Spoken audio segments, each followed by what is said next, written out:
स्वागत है आपका आपके अपने चैनल देसी धमाका में। अब यहाँ पर सोनालिका ने अपने खुद के ही पैरों पर कुल्हाड़ी मार ली है। उसको लगा था कि अगर वो शिवांश को रौनक के पास फिर से ले जाएगी तो उन दोनों के बीच झगड़ा होगा और शिवांश के मन में प्रार्थना के लिए और ज़्यादा ज़हर घुल जाएगा। पर लेकिन यहाँ पर शिवांश के मन में तो प्रार्थना के लिए प्यार बढ़ता ही जा रहा है। जो उसने अपनी आँखों से देखा वो उन चीज़ों पर विश्वास करने को तैयार ही नहीं है। उसे अपनी प्रार्थना पर पूरा भरोसा है और उसे पूरा यकीन है कि ये सब चीज़ें जानबूझकर रौनक ने उसको दर्द देने के लिए करी हैं। अब इस चीज़ का बदला शिवांश रौनक से लेकर रहेगा और यहाँ पर जब शिवांश रौनक को सबक सिखाने के लिए जाता है तो बाजी उस पर उल्टी पड़ जाती है, क्योंकि यहाँ पर रौनक एक तो वैसे ही बहुत ज़्यादा दुखी है क्योंकि प्रार्थना ने जो उसे बातें कही थी की वजह से उसका दिल चकनाचूर हो चुका है। और अब यहाँ पर जैसे ही वो शिवांश को अपनी आंखों के सामने देखता है तो उसका खून खौल पड़ता है और उन दोनों में जमकर हाथापाई होती है।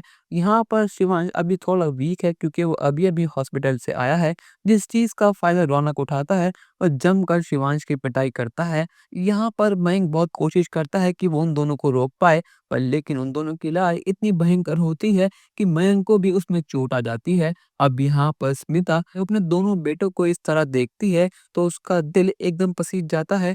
उसके दोनों बेटे एक दूसरे के खून के प्यासे बन चुके हैं, वो भी सिर्फ़ सिर्फ़ उसकी वजह से। यहाँ पर स्मिता ने अगर शिवांश को सही समय पर समझाया होता, उसे माँ का प्यार दिया होता, तो आज ये सब होता ही नहीं। और यहाँ पर स्मिता अपने अतीत के पन्नों में कहीं खो-सी जाती है, वो सब कुछ भूल जाती है कि उसकी आँखों के सामने उसके दोनों बेटे एक दूसरे की जान लेने के लिए तैयार खड़े हैं। पर लेकिन यहाँ पर सही मौके पर शिवांश को बचाने के लिए और उन दोनों की लड़ाई को रोकने के लिए प्रार्थना पहुंचती है। अब यहाँ पर प्रार्थना पिता को होश में लाती है और समझाती है कि आपकी वजह से आज ये सब हो रहा है। सिर्फ आप ही हैं जो इन दोनों को बचा सकती हैं, बस एक आप ही हैं जो इन दोनों के बीच फिर से प्यार पैदा कर सकती हैं।